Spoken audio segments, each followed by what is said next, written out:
ځینې وخت موږ داسې فکر کوو چې اجر یوازې په لوی عبادتونو کې دی، لکه اوږده لمونځونه، ډېرې روژې یا د خیرات لوی کارونه.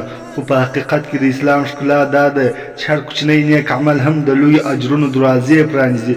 رسول الله صلی الله علیه وسلم فرمایي له نیکو کارونو څخه هیڅ هم مه سپموئ، که څه هم د یو چا سره په خوښ مخ مسکا کول وي.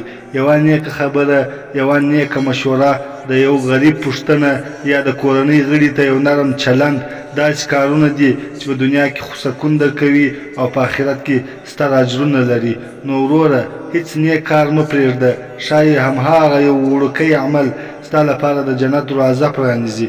نو ګرانه وروره، که دا پیغام دې زړه ته ولګېد نو د واو درمان چینل سبسکرایب کړئ او له خپلو ملګرو سره یې شریک کړئ.